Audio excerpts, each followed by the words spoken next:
नमस्कार दोस्तों, मैं हूं आपका दोस्त शत्रुघ्न गौतम। आप सभी मित्रों का आपके अपने यूट्यूब चैनल पे स्वागत है। जैसा कि आप स्क्रीन पर देख रहे हैं, मिशन प्रेरणा में समुदाय की भूमिका, ये एक कोर्स है जो आपका दीक्षा ऐप पे उपलब्ध है, जिसको सभी एसआरजी, एआरपी शिक्षक संकुल और हमारे इंचार्ज या हेड शिक्षकों को कंप्लीट करना है। 20 मार्च तक ये अनिवार्य है। इसका लिंक मैं डिस्क्रिप्शन बॉक्स में दे दूंगा और इसके अंतिम जो प्रश्नावली है उसके मैं अभ्यास प्रश्न यानी कि क्वेश्चन आंसर जो इसमें हैं, 11 क्वेश्चन इसमें पूछे गए हैं। उन 11 क्वेश्चनों को हम लोग सॉल्व करेंगे। हम करेंगे इसको लाइव ऑनलाइन दीक्षा ऐप पे चल के, और आप इस वीडियो की सहायता से पूरे 11 के 11 क्वेश्चन कर सकते हैं सही। चलिए शुरू कर लेते हैं वीडियो। हमारे चैनल पर अगर पहली बार आए तो प्लीज़ चैनल को कर लें सब्सक्राइब, बेल आइकन को दबा दें ताकि अन्य वीडियो की नोटिफिकेशन आपको मिल सके सबसे पहले। Let's start the video. आ रहे हैं इस प्रश्नावली का पहला प्रश्न आपके स्क्रीन पे उपलब्ध है। तो पहला प्रश्न है, ध्यान देने योग्य क्षेत्र की योजना बनाते समय इनमें से कौन से अभ्यासों से परहेज किया जाना चाहिए। तो इसमें आपको जो है ऑप्शन है, एक लक्ष्य तय करना, सभी कार्य स्वयं करना, समय सीमा निर्धारित करना। तो यहाँ पे जो सही आंसर होगा वो सभी कार्य आप स्वयं ना करने का प्रयास करें, इस चीज़ का आपको परहेज करना है। तो यहाँ पे आपका आंसर हो जाएगा दूसरा ऑप्शन। एक चीज़ मैं आपको बता दूं, इसके क्वेश्चन चेंज होते रहते हैं, तो आपको चाहिए कि सभी प्रश्नों को नोट करके उनके आंसर नोट कर लीजिएगा, क्योंकि जब आप इसको दोबारा ओपन करेंगे तो इसके क्रम आपके बदले हुए होंगे। आंसर के भी क्रम बदल सकते हैं और क्वेश्चन के भी क्रम बदल सकते हैं। चलिए इसको हम सभी कार्य स्वयं करके टिक करके आगे बढ़ते हैं। अगला प्रश्न है, राजू एक ऐसे परिवार से संबंध है जिसका गुजारा भी बहुत मुश्किल से होता है।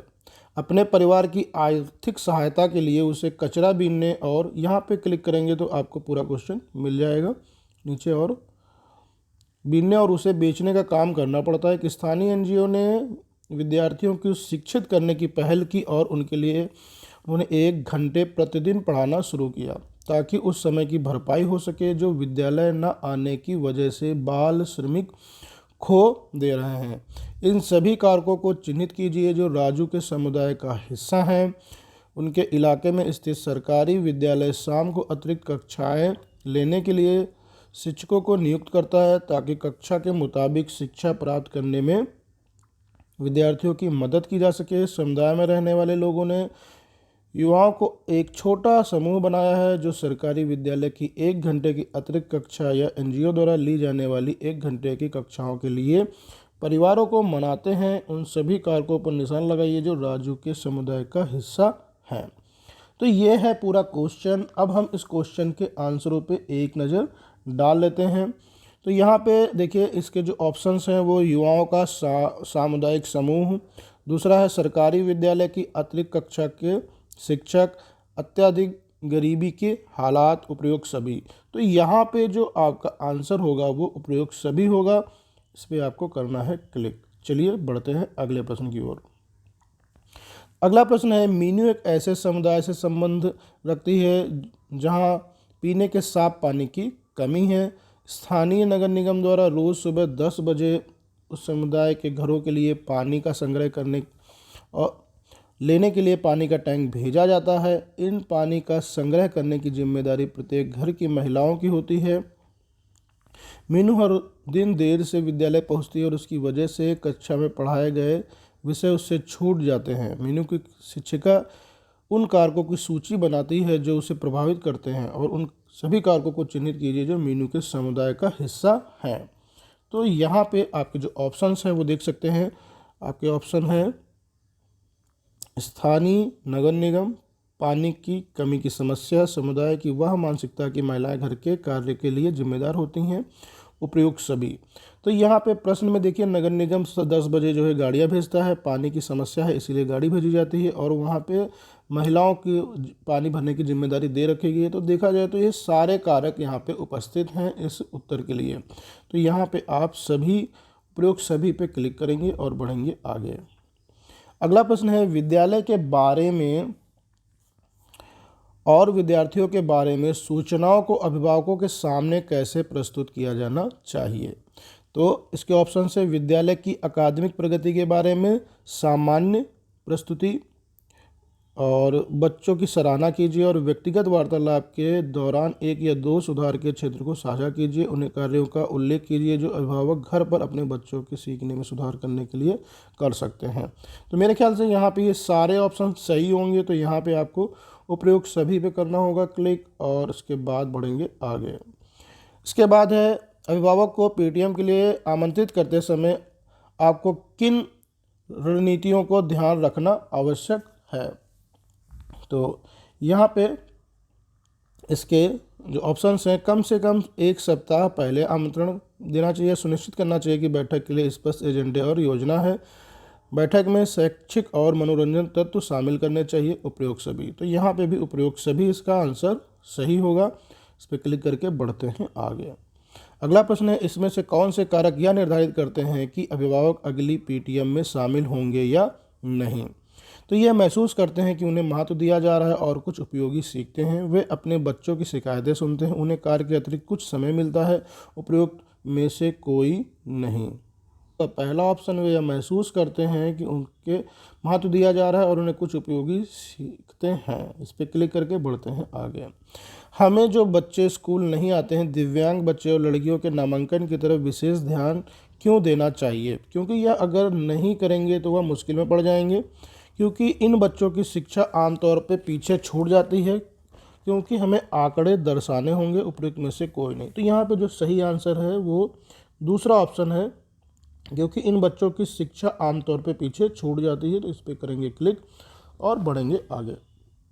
अगला प्रश्न है, इसमें से क्या एसएमसी सदस्यों की एक भूमिका नहीं है।